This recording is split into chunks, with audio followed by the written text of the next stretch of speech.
जय श्री कृष्ण दोस्तों, आज के इस वीडियो में मैं आप लोगों को भगवान श्री कृष्ण की एक कहानी सुनाने जा रहा हूँ। ये कहानी श्री कृष्ण की बाल लीलाओं में से एक है जो आप लोगों को जरूर पसंद आएगी।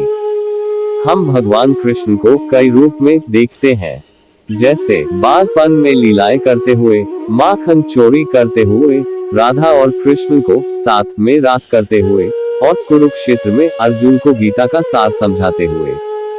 भगवान कृष्ण की कहानियां तथा उनका लीलाएं पौराणिक काल से ही बच्चों, बड़ों तथा बूढ़ों सभी को बेहद पसंद आती है। कृष्ण की बाल लीलाओं की जब बात आती है तो पूतना राक्षसी का कहानी का जिक्र जरूर आता है। पूतना एक शक्तिशाली राक्षसी थी और कंस का दासी थी, जिसे कंस ने भगवान कृष्ण को मारने के लिए गोकुल भेजा था। उसके पास रूप बदलने की शक्ति थी। आइए जानते हैं कि कैसे पूतना ने रूप बदलकर भगवान कृष्ण को मारना चाहा और उसका किस तरह से अंत हुआ।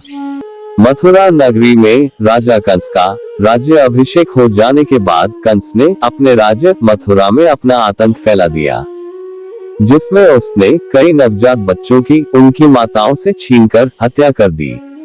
धीरे धीरे समय बीतता गया और एक दिन जब नंद राय जी मथुरा नगरी आ पहुंचे तो उन्होंने महाराज कंस को बताया कि हमारे घर एक पुत्र ने जन्म लिया है।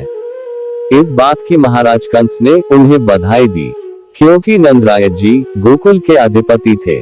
इस कारण महाराज कंस नंद राय जी का बड़ा आदर करते थे। राजा कंस ने उनसे पूछा कि आपके घर पुत्र का जन्म कब हुआ था, और नंद राय जी बताते हैं कि हमारे घर पुत्र की प्राप्ति अष्टमी के दिन हुई। ये बात सुनकर कंस राजसभा का त्याग कर अपने शयन कक्ष में चला जाता है और अपने विशेष चतुर मंत्री चारों से मंत्रणा करता है कि देवकी के अष्टम गर्भ से जो बालिका ने जन्म लिया था वही अष्टमी के दिन ही था। कंस को पता चल जाता है कि किसी ने उसे धोखा देकर देवकी के अष्टम गर्भ से जन्मे बालक को छल से बदल दिया था। इसलिए कंस ने नंद राय जी के पुत्र को मारने के लिए राक्षसी पूतना को बुलवाया। राक्षसी पूतना का शरीर बाकी और से कहीं गुना बड़ा था। श्री कृष्ण का वध करने हेतु वह मथुरा से गोकुल जाती है और एक सुंदर ब्राह्मणी का रूप धारण कर लेती है।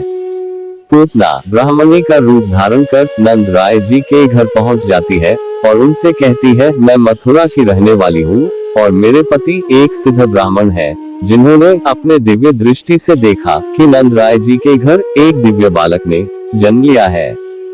देवी के रूप में राक्षसी पूतना यशोदा से कहती है कि मैं आपके पुत्र के दर्शन करने आई हूँ। पूतना अपनी माया के जाल में उन्हें फंसा लेती है और भगवान श्री कृष्ण को अपने गोद में ले लेती है। वो उनसे कहती है कि मुझे एक सिद्धि प्राप्त है, मेरे स्तन से निरंतर अमृत रस झरता रहता है। अगर मैं अपने स्तन का अमृत तेरे लल्ला को पिला दूं तो तेरा लल्ला अमर हो जाएगा। इन मीठी बातों में फंसाकर पूतना अपने स्तन का जहरीला दूध भगवान श्री कृष्ण को पिला देती है। लेकिन भगवान श्री कृष्ण तो स्वयं ही एक बहुत ही चमत्कारी बालक थे। जैसे ही राक्षसी पूतना अपना दूध पिलाती है तो उल्टा असर राक्षसी पूतना को ही होता है, जिससे पूतना के पूरे शरीर में जलन होने लगती है और वे अपने उसी विकराल रूप को धारण कर लेती है। भगवान श्री कृष्ण को लेकर आकाश में उड़ जाती है राक्षसी पूतना। कई संभव प्रयास करने के बावजूद भी वह श्री कृष्ण से नहीं छूट पाती। सारा विष पूतना को ही चढ़ जाता है और वह पास के एक जंगल में आकर गिर जाती है। जहर के कारण राक्षसी पूतना वहीं पर मर जाती है। ये सब देखकर नंद राय जी और यशोदा घबरा जाते हैं और उसके पीछे पीछे जंगल में चले जाते हैं। जंगल में जाकर देखते हैं कि पूतना जमीन पर मरी हुई पड़ी रहती है और भगवान श्री कृष्ण उसके विकराल शरीर पर खेल रहे होते हैं। इस प्रकार भगवान श्री कृष्ण ने राक्षसी पूतना को मार गिराया था।